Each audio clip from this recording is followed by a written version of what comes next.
Hello, Fiasco is a Canadian-American pop rock band that emerged publicly in 2021. The band's debut album, Find the Shoreline, has earned 3 million streams and been placed on over 6,000 Spotify playlists.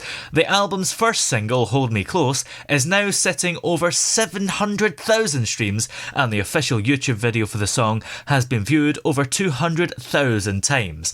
And we've got the lead singer and rhythm guitarist of the band, LaBossiere, on the line with us. How are you doing today? I'm doing great. Thanks for having us on the show, Toby. It's great to have you here.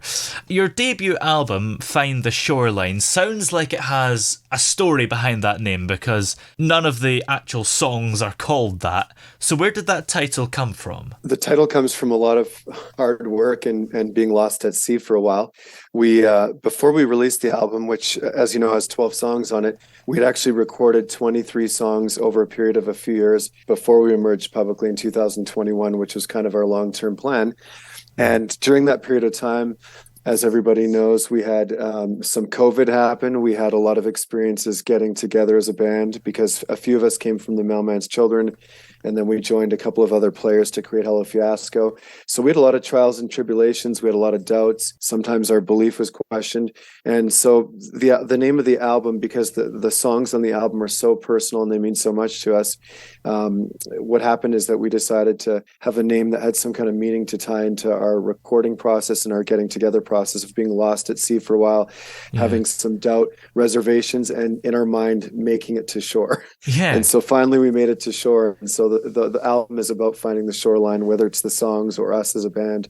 And I think that people can really relate to that. So that's where that comes from. Yeah, because you're in America and the other members of the band are in Canada. There were all sorts of border restrictions going on during COVID. So how did you navigate that time as a band? Yeah, well, it was a challenge. And we won't say that it was more of a challenge for us than other bands, but it definitely affected us. And so what happened was we had to finish the record recording in 2 countries because of border closures. Even though I'm a citizen on both sides of the border, Canada and US, I couldn't even cross for a while because of the crazy restrictions. Yeah. So we ended up having to record the last song of the album, Before Time Leaves You, in 2 countries, which is why the song means so much to us. And the guys had to record with our Canadian producer, John Paul Peters at Private Ear. And then I had to record with a new producer I'd never met named Lenny Eckert from Sea Lanketh Sound or Dead Dinosaur Productions in Helena, Montana. And we basically recorded a song over email, which turned out fantastic. But we had to rise to the challenge during COVID. It affected so many things, including shows. Do you think that the remote recording of it affected the overall quality, or do you think it would have ended up sounding pretty much the same anyway? Well, that's always going to be an unanswered question, but we believe it turned out even better than it would have. And that's because I was removed from the equation quite a bit. I actually tracked the acoustic and the vocal in Helena alone, which is backwards. Normally we do the beds starting with the drums of our band and the bass, but we did a backwards recording. And so the guys recorded without me. So I had no control over it, which I think was actually a great thing for the song. And different players in the band, even though we're all songwriters, got to emerge more with the producer and work without me. And we all kind of believe that the song turned out maybe better than we expected. And when it polled around the world, it polled 76 out of 85 possible points in 6 countries, which shocked us, including the UK. Yeah. So we're very proud of the song and it turned out great. I read that. Now, this is a very ignorant question of me, but what does that actually mean? It polled 75 out of 100 or whatever it was. Is this just people have been asked to give their opinion on it, or is it some sort of expert thing? That's a great question. And so there's a company from the UK that used to be called Sound Out, still called Sound Out Reports, but they sold off a polling service they had that would poll 6 countries, and I won't give away their secrets, but they sold it off to an American company, and which became Fan Reviews for TuneCore.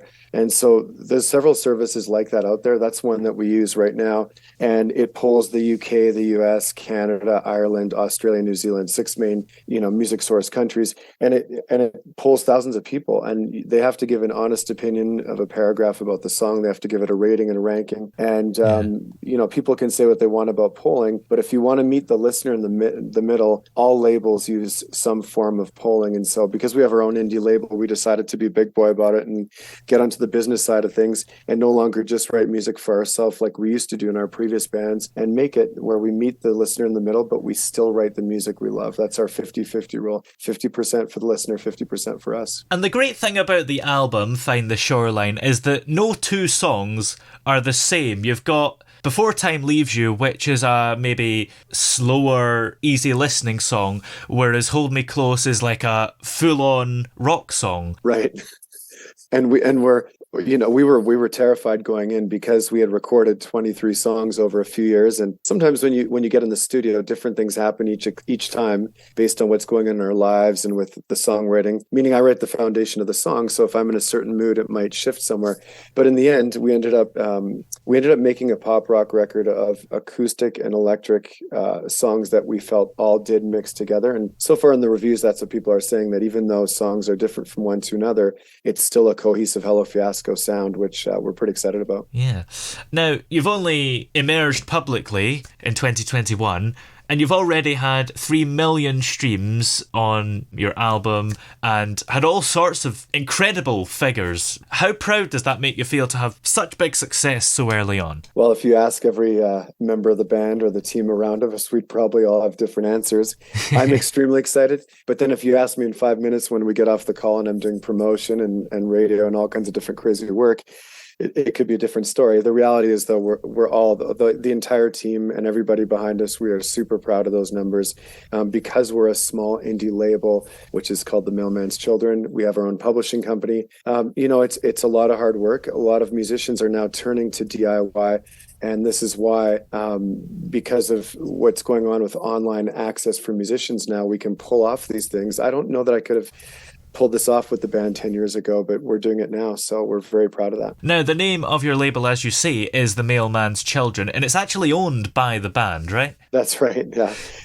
So The Mailman's Children is our own label. We named it after our old band, which was the initial core of Hello Fiasco. I used to play with Joe Perreault, our guitarist, and Joe Couture, our bassist, in the band The Mailman's Children. At the tail end of that, Ivan Burke joined us, and then after that, Guy Abraham joined up with Hello Fiasco. So we thought it was pretty funny when we created the label, as we were creating Hello Fiasco, that it would be named by our old band. Our old band would own our new band, so a little fun there. Now, where did the ideas and the lyrics and everything, all the inspiration come from for the album Find the Shoreline? I generally write the foundation of the song. However, all the guys in the band are capable of writing songs. They're all producers. Plus, we have a sixth writer with us at all times, which is John Paul Peters, who's our co-producer. And so what happens is that a lot of in the past, I used to, when I would write foundations of songs for the band, even before Hello Fiasco, I would always write from a third-party narrative and from an outside perspective, probably because when I was younger, I was more afraid to tell everybody my life in a song that would be on the radio. And as we start to get a little bit older, we start to realize that just doesn't matter, and you need to let go if you want to make sure people see the real you. And so what I did when writing this record, a lot of the songs were about my personal life, but I made sure that it was emotional and tied into the guys' lives as well, meaning whether it was direct friends or family or circumstance for the band. And, when we pulled the music, we found out that people did feel it was really relatable because of that. So that's where the inspiration for a lot of the songs come from: friends, family, direct acquaintances. And within those songs, we always have a struggle. If you notice, there's always some drama, but we always make sure in the end there's a glimpse of hope, and that we can rise victorious within the song, because we believe that as a band that there's always hope and that there's always possibility of success, and that's our driving force, right? So that's where the songs come from. And I want to talk a little bit more about the lead single, the debut single from the debut album, Hold Me Close. It's a great song. Was it tough to decide which song was going to be the lead single? Extremely difficult. Thanks for asking. And there's always debate on what you do. If we were under a major label, one of the three majors, or even a mid-sized label, that wouldn't have been a choice that we would make. But we had the luxury of making that choice because we are an indie label. Yeah. And what it came down to is, the funny thing is, it's not even the song that pulled the highest or anything. We didn't go based on that. It pulled very high, but we tried to pick a song that we felt would cross borders well, had more of a world sound, because as you know, we're not shy to admit that we're trying to go after a world pop rock sound so that we can play on stages anywhere and be published anywhere and whatnot. But Hold Me Close, also, we picked it because of COVID, meaning the song was written specifically about the struggle in relationships and how all of us felt trapped inside for a while. And if you notice in the video, we tied that in because we made the video during COVID, and we wanted to make sure people felt it was relatable. And it's about that experience, wanting a new experience again and wanting the starting of a relationship. And I'll tell you, COVID, I think it did it to most of us, whether it was our marital relationships, friendships, whatever it was. We were trapped inside with the ones we loved, and so it put a lot of strain on those relationships. Of course, you are the main singer and rhythm guitarist of the band. What roles do the other members fulfill? Well, Joel Couture is our bassist, and I used to play with him in the Mailman's Children. He's a driving force of our sound in our rhythm section. And then secondly, on the rhythm section is Ivan Burke. Ivan is a session player that plays with a lot of bigger Canadian bands, and he really makes sure not just to keep the beat, as some people would say, but he really shapes the songs with the voicings and how he helps the vocals with his drumming and helps the style of the song. A fantastic drummer. And then we have Joel Perreault on the guitar, who's also a great singer. And Joel Perreault does anything from guitar to banjo to dobro, and he's got a great voice. He's done his own lead tracks before, so he sings with us quite a bit as well. And then to fill out the role is Guy Abraham, and he's kind of a jack of all trades. He used to be the lead singer for 3 different Canadian bands, and he decided to take on a different role with us because of where he was at in his career. We kind of snuck him into the studio at the last second to be our 5th member.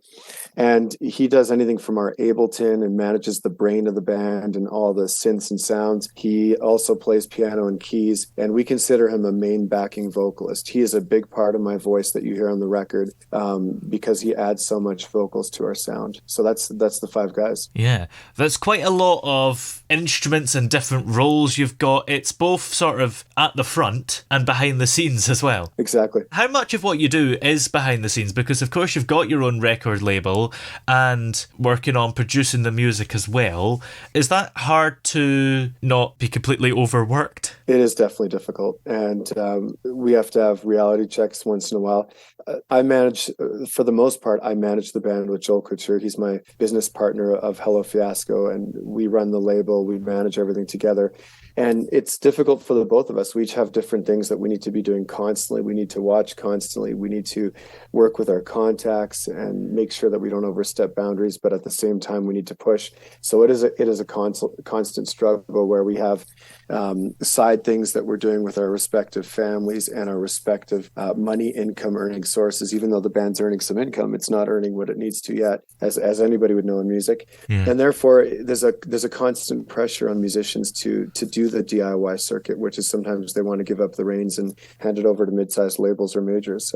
So we're still trying to hold on, and we're loving the struggle because we're seeing now the results of that struggle and the constant work that we're doing in promotion, radio, and all these different categories. It's kind of hard to make money from music in this day and age, isn't it? I think you probably make most of your money from live performances, right? Absolutely. There's definitely money there that we've seen within our direct circle, our friends and people that own smaller labels that we know and people that we know that have been on majors. But for us directly, where we're at right now, because we're doing it the way we're doing it, we're holding on for bigger tours. We're holding on for publishing deals and different things that will bring in bigger money, even though we have some smaller revenues coming in. So, if you're in it just to make money right away, it's not going to happen. Yeah. Versus other things I've done in my life. You have to be in it for the long term and the long haul. And that's how Joe and I base our decisions for the band at all times. Do you feel like you're not really doing it for the money? If, say, 10 years down the line, you're still doing it and you're not really making much money from it, you'd still want to continue because it's not just about the money. That's right, but I should be careful what I say on air for my close circle of family and friends and business associates. But yeah, no, we're definitely in it to make money in the long term. But at the same rate, if I didn't make money and had the successes, and I'm not trying to speak for Joe, but we feel the same way on this. If we have the successes and we get to play big stages and we get to have our song on great movies, those are accomplishments that many never have, and we're starting to have those. So we feel great about that without the money, even though we'd still like to see that money tree happen. Yeah.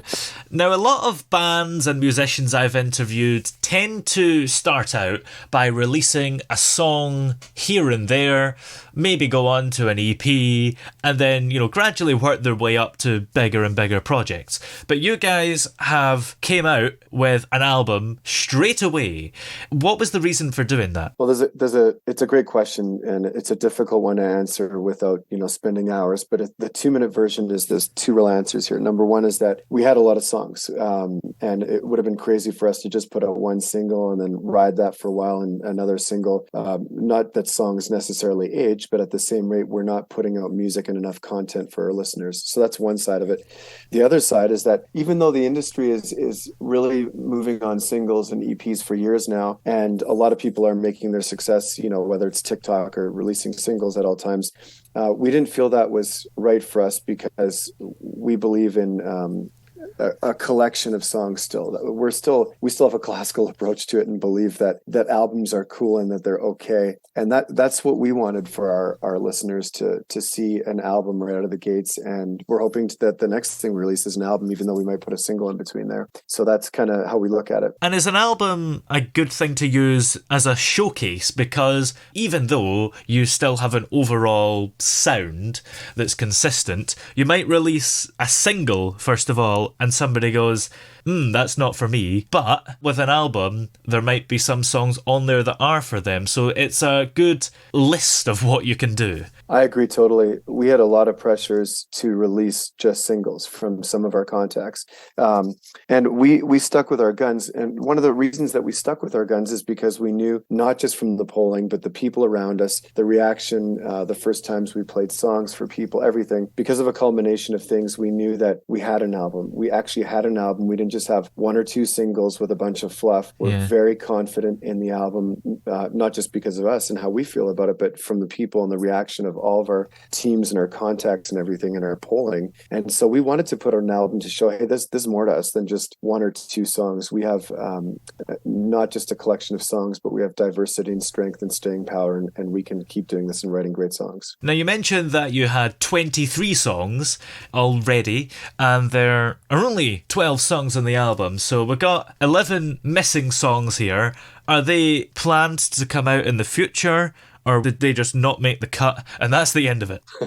It's not the end of it for those songs, we promise. But we also recorded a few more since then to add to album number 2 and future singles. So, we're somewhere up around the 26 mark now, depending on how you look at recorded songs. And we have a whole bunch. We have another album written right now. So we're looking to keep recording constantly and work on a second album and more singles. And those songs that we've already recorded are not going away. Some of them polled high. Some of them we know are great. We might rework 1 or 2, but we just made a choice to not release them right away. So they're not going away. And what else is coming up for you? Are there any solid plans as to when a second album might be? And also, do you have any shows and things coming up, even if it's small projects? Well, regarding the album, a future album, we do not have a set date because we're going to see where recording takes us, and also what the current album is doing. The current album is continually rising and going, and we want to see how far we can go with that before we even consider releasing our second album. And then on the other side of things, for shows, well, COVID, we were one of the bands that COVID definitely affected because of the border closing, meaning we had some initial shows scheduled and rehearsals, and we couldn't even fulfill the rehearsals because I couldn't couldn't even cross the border to Canada. Canada and the US had interesting rules for a while.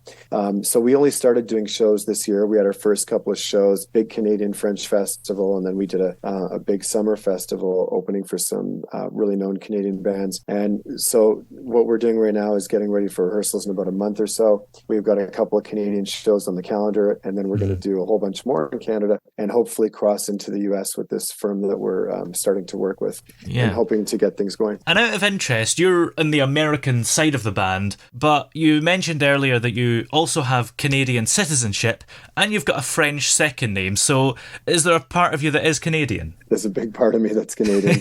I was born and raised in Canada and lived there for a lot of years until about 11 years ago when I moved down to the US. And so I have both citizenships. And the other guys are all purebred Canadians. And they all live in the Winnipeg, Manitoba region. I live over in Helena, Montana. If anyone from the UK knows where that is, it's a beautiful place up in the mountains, a little town of about 50,000 people. Yeah. Well, where are we able to find your debut album, Find the Shoreline, and keep up to date with the band everywhere? Well, it's on all major platforms, whether it's the Spotify, Deezer, Tidal, Apple, wherever you want to look for it, even SoundCloud and all the others. And it's also on one of the things that we did is we made sure for people to make it really accessible. We have a music store on Linktree. We have our music store on our website, hellofiasco.com. And we also created a release site for the album with old school liner notes, credits, everything, lyrics, the whole deal for people, plus a music store. And that's findtheshoreline.com. So it's pretty easy to find. And we'd love for people to follow us as well on Facebook, Instagram, and TikTok, and all the others. Excellent. Well, many thanks for talking to us today, and good luck in 2023 and even further than that. Thank you so much again, Toby, for having us on the show.